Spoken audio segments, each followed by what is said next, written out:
Thank you and welcome to Lucknow Literature Festival 2021. It's lovely to have you for this conversation, and it gives me a lot of pleasure because this is one book, Anti-Clock, that I finished.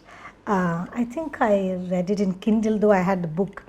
I finished it in one go, 5 hours. And I have to say congratulations, because not only the reading was so smooth, it resonated very well with me because I belong to I share the same cultural world of the author or the plot. So to begin this conversation, I think the larger audience would like to know you.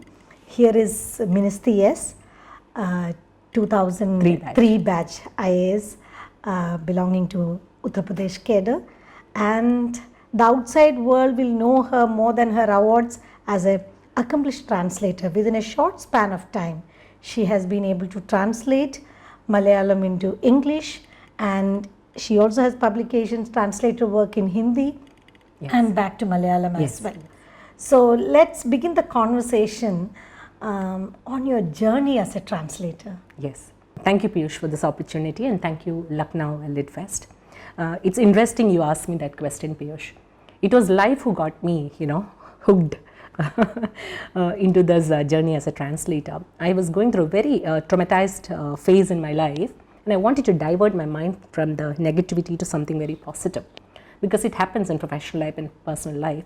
So one Deepavali, I still remember, I ended up getting Sri Ramakrishna Upanishad in Hindi. Now the original discourses of Sri Ramakrishna Paramahansa, was in rural Bangla. So in Kalki magazine in Tamil, C. Rajagopalacharya, first Governor General of Independent India, he had written a discourse on Sri Ramakrishna's Upanishad, and his daughter Lakshmi Gopal Das Gandhi was married to Gandhiji's grandson. She had translated it into English. Now look at that, Bangla to Tamil to Hindi. She had translated into Hindi. I ended up with a slim volume, and I started translating it just to divert my mind from the negativity. I ended up translating it into Malayalam, and DC Books published it. So in one way, my translation journey took off like that. And then I ended up translating from multiple languages. In English, my first stint was I translated K.R. Meera's brilliant novella, Meera Sadhu, into English. And today I'm fortunate that Vijay James's Anti-Clock translation is featured in the JCB shortlist. Oh, congratulations for that. Your spiritual journey with translation, I can see that it's continuing to Anti-Clock, because for me, more than anything else, the spiritual and the philosophical musings, it lingering on. I mean, one cannot get over. The plot may be at the background, but the spiritual overtones, it takes time for any reader to get over it. So let me bring you back to Anti-Clock. And what was your first impression? I want to share my first impression. What was your first impression when you saw the book? Because I want to share an anecdotal evidence of what I have gone through.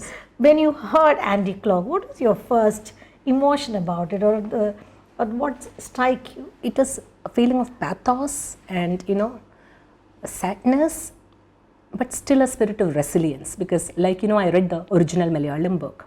The very first line, every chapter starts with an introduction, a particular paragraph which Hendri, the coffin maker, reads that particular day. Now I have a similar upbringing. You said, you have the same ethos. In my home, my grandmother and my uncle, they used to read the Bible too. So we had 2 puja rooms. In one puja room, we would recite the Hindu scriptures.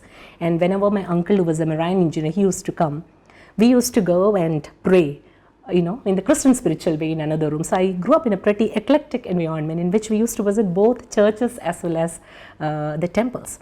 So when this book came, along with the deep sadness, which the word Anti-Clock symbolizes, a question of time and sadness, it was a spirit of love, So many emotions welled up within me when I read that book. So you got it right. There was a very deep undertone of spirituality in this book.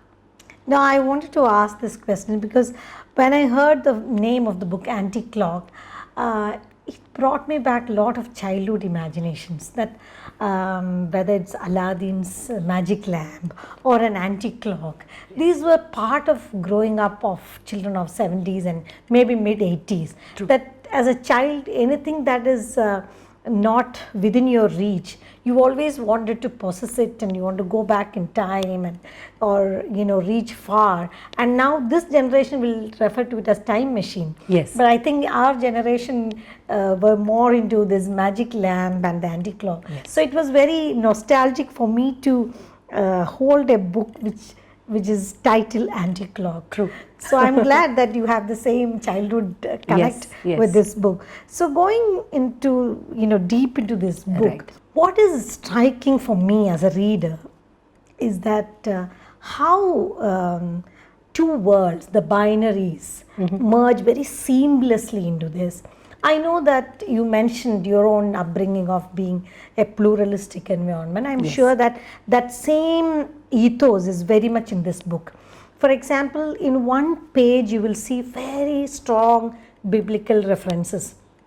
In the same page you will read about Chudala Jnanam or Kali Yuga or Yama's news being, or lot of references which are cultural. Very true. And I feel that that pluralistic upbringing or that air of all religious metaphors or all religious messages and value systems, everyone breathes as part of the culture. Very true. And I think that's something that I think the author shares with anybody who grew up in that part of the world, or maybe I would like to dream that that should be the world that we should live in, that every religion's or the values of every religion, we all should breathe freely, and in our daily life, it should come without any effort. Yes. That you can talk about Kali Yuga and you can also talk about the heaven, perditions of the hellfire. Yes. So it's the same thing that we are talking about, just that the two different worlds. I just wanted to ask you that while translating, did you find it challenging to merge this binaries very seamlessly into the narration? Yeah, very, very perceptive reading you had, Piush. I mean, I'm very sure James would be very happy that readers of your caliber, you look at things with such depth. Very true, because Antique Clock, if you look at the ethos, like you said, the socio-cultural thing, it speaks about the communist history of Kerala, the Punapravaila revolt. I also grew up listening to Sambar Shivan's Katha Prasangam, the dance drama troupe, KPAC songs. So a lot of the cultural references James gives, in which Yama's news seamlessly merges with the biblical connotations, plus the Subhash Chandra Bose's INA. I mean, you touch a topic, it is there. The politics, the humor, the satire. Growing up in that environment, I definitely think gave me an added advantage as a translator. Because it is very important to understand from where exactly the author is telling a sentence.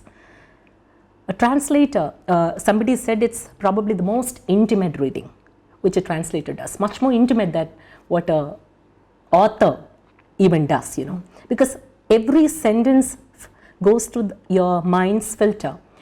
I had to do a lot of reading into the communist history of Kerala, into our environment, into the Christian rites and rituals. I had called it the St. Joseph Sisters, in order to check on the sacraments, because I didn't want to get it wrong. I used to call James and ask, this Holy Ghost. So why is it Holy Ghost here? Why is it not Jesus here? And he would explain, no, in this particular prayer, this is the context. So I had to do a lot of reading. I in fact got a lot of book on scriptures related to the lot of references. If even in the clarinet, there is a song. Right, it's very important to understand. So you will not believe it. I checked YouTube videos of how a clarinet gets reassembled. What is fitted first? Why do you moisten the reed? It was very critical because it's one sentence, but you can't get it wrong.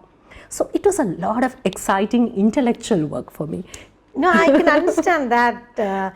I can see. That's why I said, how could you,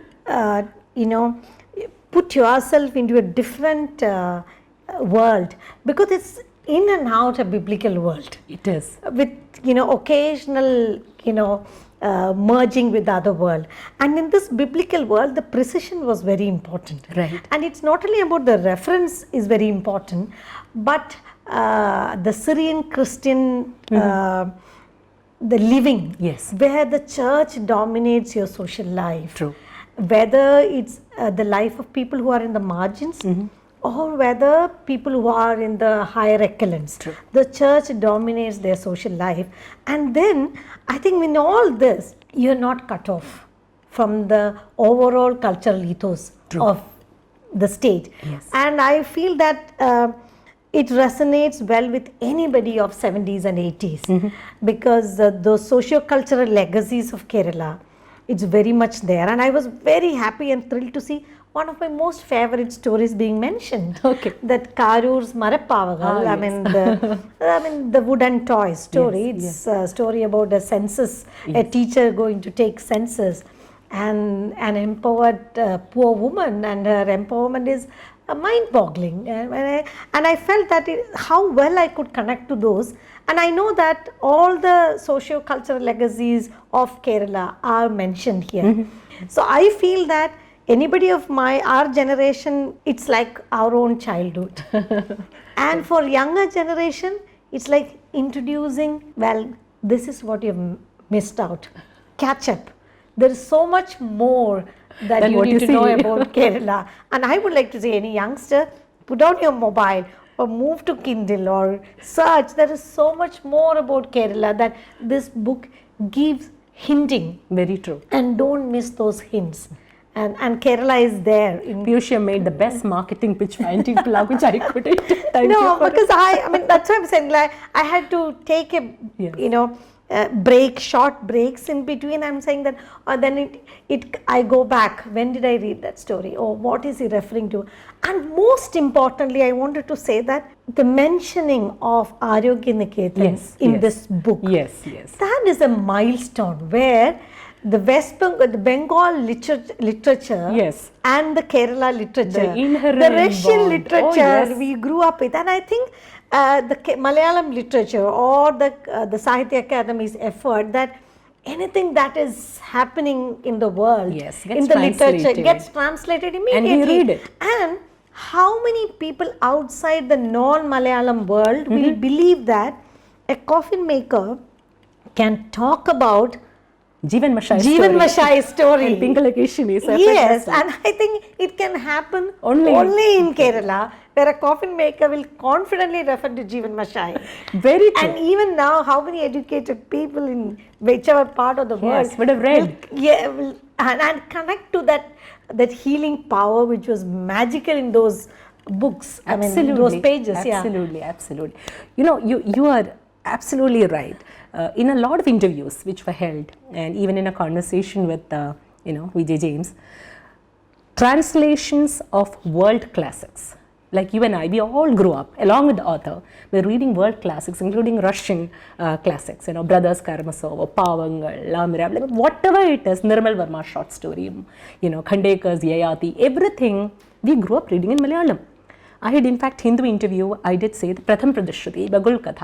I read Malayalam translations. I never read the English ones. Yes. So the power of translation, probably, I got into translation. I never realized it was a silent service. If somebody had not painstakingly translated those classics, and that you to read in your mother tongue, I wouldn't put the book down. Amma had to literally shout at me, switch off that light. I was so much into Pratham Pradishruti. I was caught up in undivided Bengal, and I was in high school. So this cultural ethos of Kerala, like you're absolutely right. You don't need a BA or MA. You can be a coffin maker. Even today, we've got fish sellers and people, they're all making their part in the literary scene. I think that way our state is truly blessed. It goes back to the socio-cultural indicators, and irrespective of gender, I do think the human development indices there, the concept of a Vayanashala or a library in every nook and corner, which again is mentioned. I wanted to mention here, sorry to interrupt before I lose that thought. I wanted to say that the plot where a coffin maker and a watch repair shop person can have such a philosophical conversation, it couldn't have been, or no other platform will make it believable Yes. if it's not in Kerala. True. So if somebody who's not used to Kerala's literacy levels or the movement that supported, various social movements that supported or education made it happen. Yes, absolutely. It's impossible. How can a coffin maker talk like this? And up to 10th class, someone Yes. can master literature. I mean, Yes. and aspire to be a writer. Yes. And that is something that I'm saying, that the quality of education, of literature being part of it, literature being used as part of social movement. Respected so much. Yeah, it's a very. I hope that all readers, other than relating the plot of it, I will say that it's one way of relating to a rich culture of Kerala where people read. You can have different ideologies, but people read. Yes. Read different forms of literature, different languages. Yes. And I recently also, I mean, when the Orhan Pamuk Yes.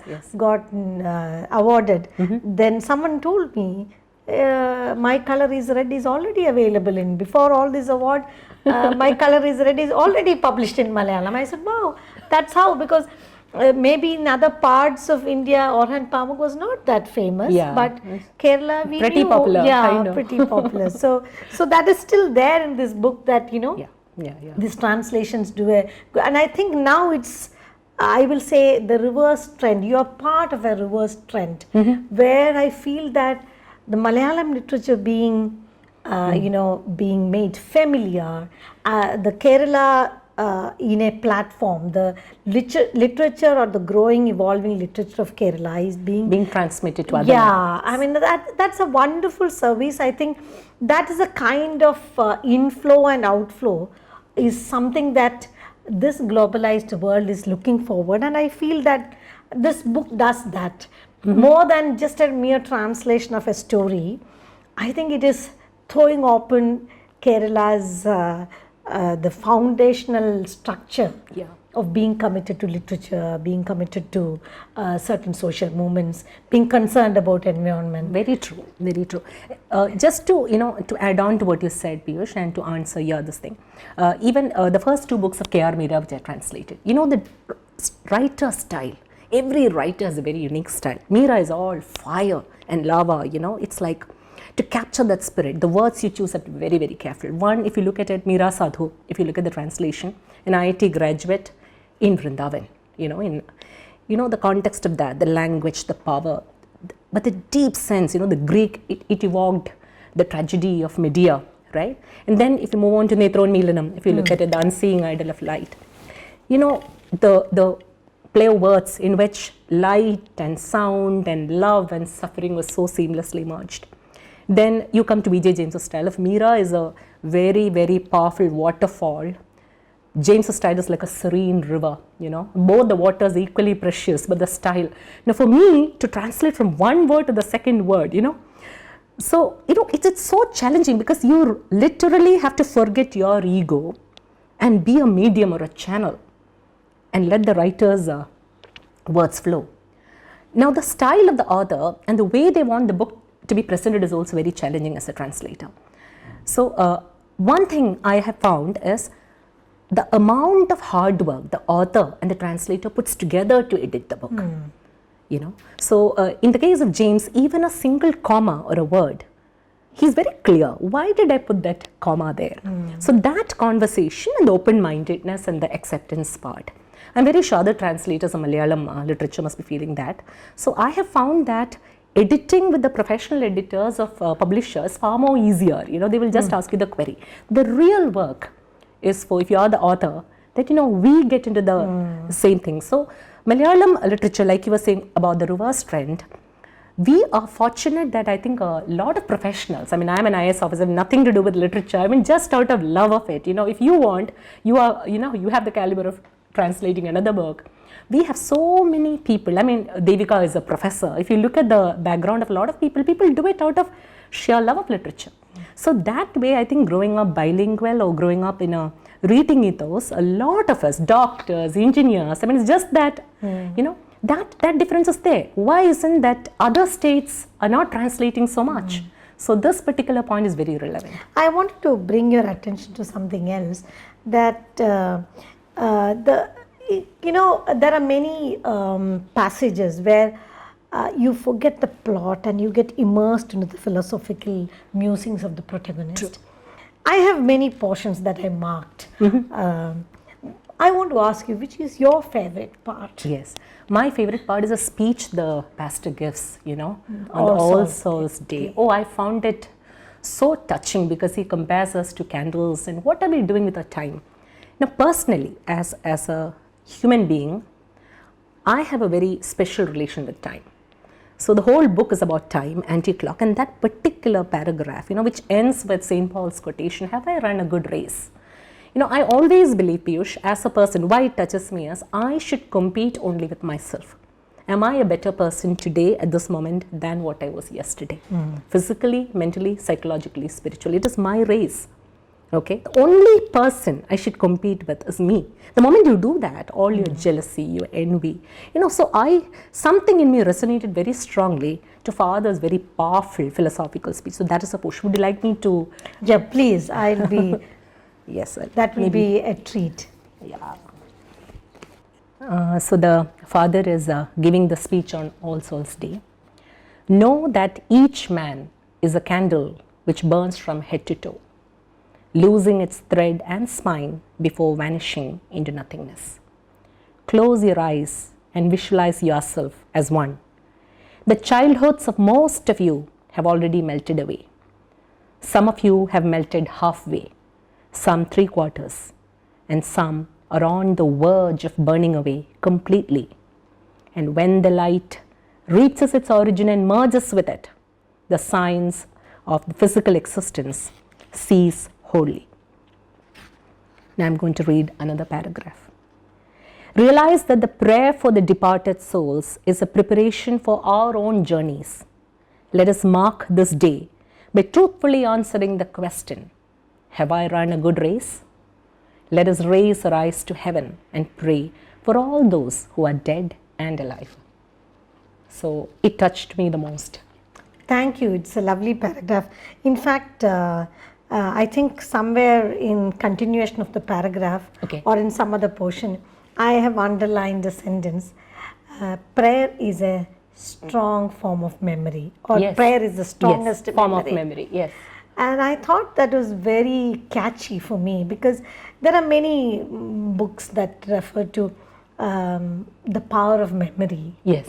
And why do we remember people, or what do we remember? Yes. So I could connect saying that it's not only that sentence is very catchy in terms of all the literature around memory and what it does to human mind and human existence. For me, the connect was of a different level. It's just that I found that not only the different worlds are merged around the characters, even the characters' own life, there were different worlds. There was an atheist living with a very church-going person. Yes. And absolutely no compulsion. And there's this beautiful harmony and coexistence. And love exists and relationship continues even when people believed in two different worldviews. Very true. I'll say that, religious practices are in a way your worldview. Correct. Or how do you want to pass through this world? And completely two different people accepting each other, that I'm not a church goer, he's an atheist, or he's a communist, I'm not a communist, between friendships, between marital relationships, and this coexistence was extremely beautiful. Very true. And there was space for accepting each other. And I felt that this is a very subtle message that the book is throwing up, saying that you don't have to be rigid about anything. Or no, you don't have to be a mirror of each other's belief or practices to coexist or whatever the way you want to live. It's just you can still exist, you can still live together. Love can exist beyond these kind of and I think even the young people love and people supporting that love for various agenda, but David and Shari. Yes. Yes. Yes. So I think that I like the name also, like Shari and David. It was I thought it was very carefully chosen. Yes, definitely. Very carefully chosen. If you know the biblical connotation of David and Shari, which is also carries the fine details or the fine qualities that you look for a woman, look in for a woman. Okay, there are a lot of music or a lot of poems about Yes.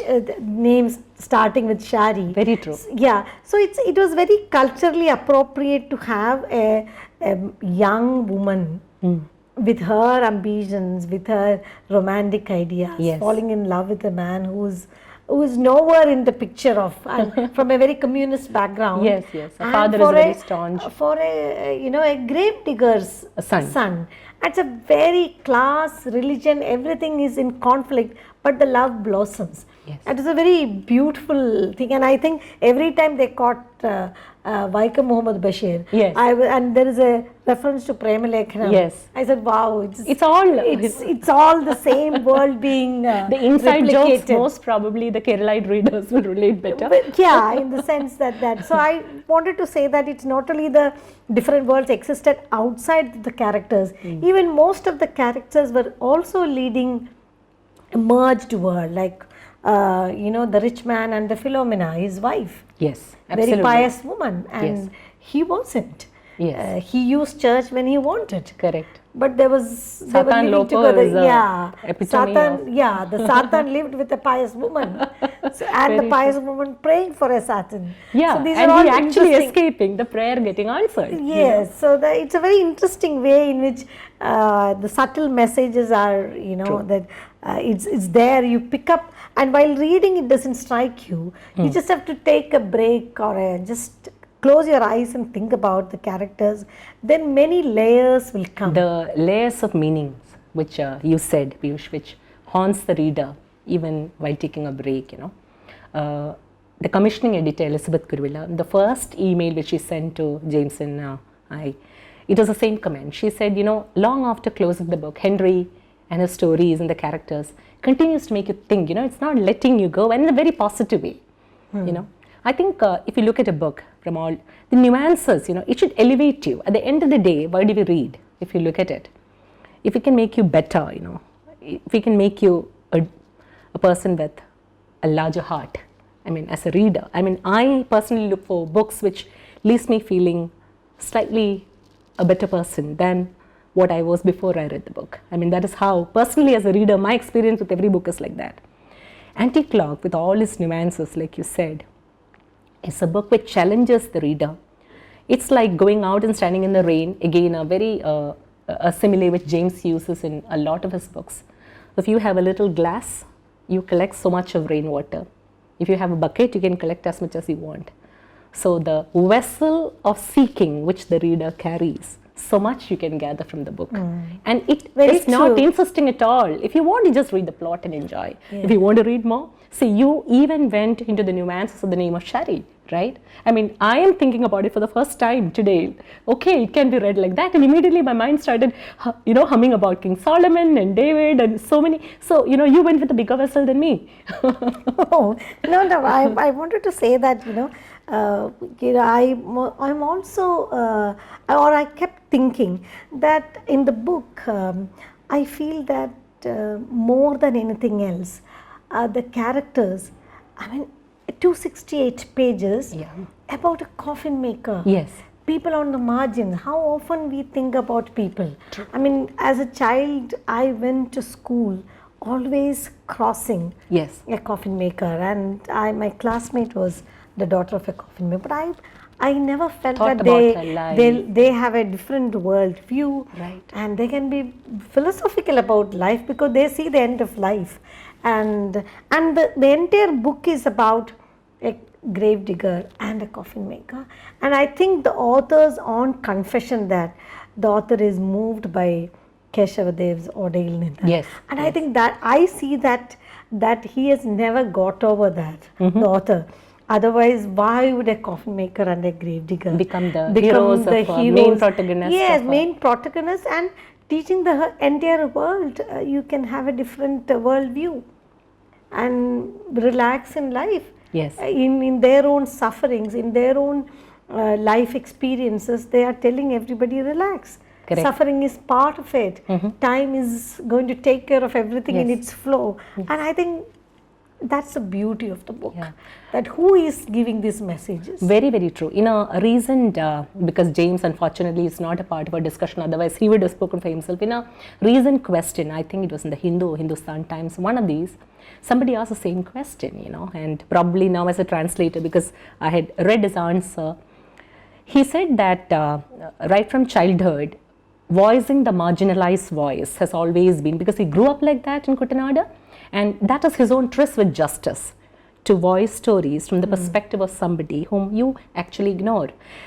When I was translating one sentence, the coffin maker says, you know, we can celebrate Christmas and Easter only when another family has lost theirs. We are celebrating on the tears of another. I mean, my God, there are lives like that. You know what you said, I never knew that that girl who studied with me, that she could have rice when her father actually made a coffin for somebody who will not smile that day. I mean, it is, you know, so it's truly good that James has brought that we can tell stories from the perspective of those whom we usually do not see within quotation in our normal life. I want to compliment an idea that you just shared. Why do I read a book? Right. I would say, or I keep telling to all young people I engage with, I read a book because I can live many other lives in this life. Yes. And today, when I talk about anti-clock, I live the life of Hendri, a coffin maker. I live the life of Anderpen, who is a grave digger. So that's how you can enrich your life. Very true. And so that way I think it has been a pleasant journey with 2 other lives. Yes. Thank you for that. And what are the other projects that your translation work that you're working on? Penguin has signed us on to publish 3 more of James's books. You must have heard about Nirishwaran, which won the Kerala Sahitya Academy Award, then Dettapaharam, and his first debut book, Purapadinte Pusthakam, the Book of Exodus. So that is in the annual. And I'm also translating Sonia Rafiq's books, Herbarium and House of Girls. So like... Yeah, so quite a handful. All the very best. Congratulations. Thank you for this lovely conversation. Thank you, Ministry.